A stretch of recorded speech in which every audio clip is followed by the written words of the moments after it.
Welcome back to Fullerton College's Print 101. This is Professor Ben Hewitt, and this is the second half of our lecture on flexography. When we last left our hero, we were talking about plate elongation and the fact that using a three-dimensional plate with a depth to it wrapped around a cylinder means that the outside surface where the ink goes actually stretches out when you wrap it around the cylinder, meaning your images stretch when you mount them to print with them. So to compensate, we shrink them vertically, or whichever, along the direction of the stretch, about the same amount as they would have been stretched, so that when you print, they look correct. Let's talk about the anilox. I promised this last time. Sorry, I had to be in the second video. The anilox is the secret sauce, the recipe. This is the trick that makes this work. Flexo printing can use very, very, very liquid ink. Like it is runnier than water sometimes. How do you make that work? It's really hard to get that to go through a machine, isn't it? Has anybody ever tried anything like that? Trying to control water to that level of precision is very difficult. Very watery ink is hard to control. That's why, offset ink is basically peanut butter in thickness. Screen printing ink is also very thick. The Flexo ink can be like milk or water or rubbing alcohol in consistency. It is that thin. So how do you do it? Well, the anilox. The anilox is covered in a tiny honeycomb of little cells. Each one of those little cells is like a cup that holds a little droplet of liquid in it. And those little tiny cells, here's a better picture of it, an anilox in action. Those little cells is what delivers the correct amount of ink. So you're able to meter out how much ink you need without it being too much. And it'll stick in those little cups due to capillary action, and you'll be able to flatten it out. Now, what the doctor blade or the pressure of the fountain roller will do is it'll make sure that each one of those cups is leveled off on the surface and not allowed to have extra ink that bubbles out beyond it. So the ink is kept inside the cells using the doctor blade or pressure from another roller. And so the anilox roll then picks up the ink, gets it stuck in its little cups, and then transfers from those cups to the printing plate. And the printing plate wrapped around the plate cylinder is what's going to print against the substrate. Print cylinders can be rather large, and hold on a second. The cylinders are available in three types of things. They can be integral, where the cylinder itself is solid and imaged onto. Sleeve type, which slips over, is already a tube when it's made, and it slips over the cylinder, or the wrappable kind, which is the normal type that we know and love from our lab. Now, as you go around the cylinder, you have something called, it's called a repeat. As you go around the cylinder, you have something called a repeat. See what I did there? The repeat is one revolution of the cylinder. So the image you can use is equal to the circumference of your plate wrapped around the cylinder.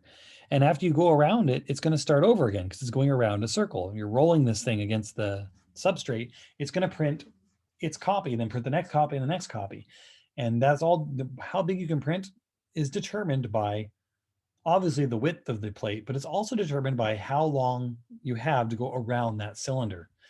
And you have to repeat it after it goes around once. Hopefully that's somewhat obvious if you can picture that.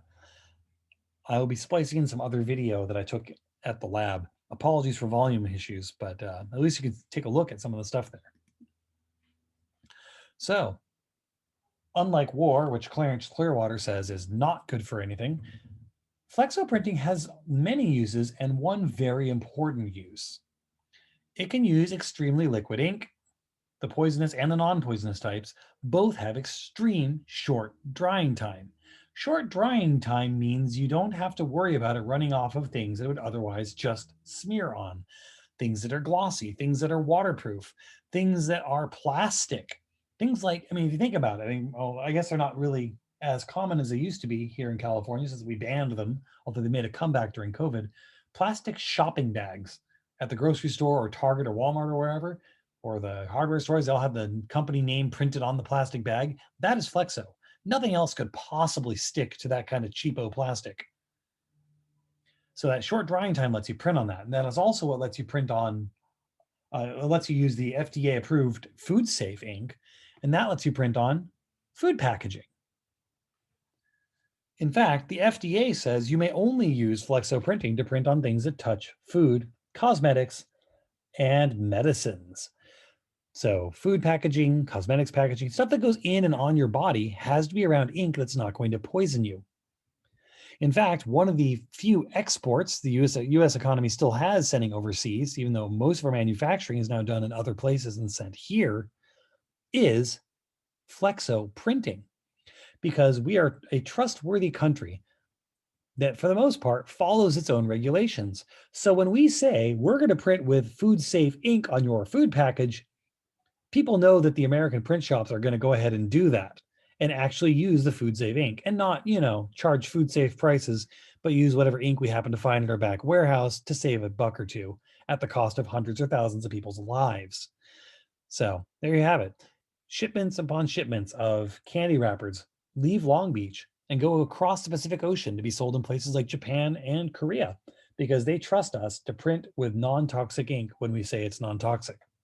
Anyways, that's a bit too much of a thing, but that's a huge, huge segment of the industry. If you think about all the things that get printed by Flexo that are recycled or thrown out when you're done, all those chip bags, all those soda bottles, all those French fry boats and hamburger wrappers from all your favorite fast food restaurants, all that disposable printed material that touches your food that you use once.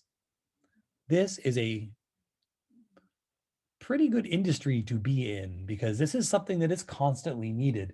If you are printing manuals and books, people buy those once and they read the book. But if you're selling French fry containers to serve French fries in at a restaurant, those things mean millions of those get sold a day, billions a day. How many hamburgers has McDonald's sold? I haven't driven by one in a while, so I haven't seen their sign because they keep that updated.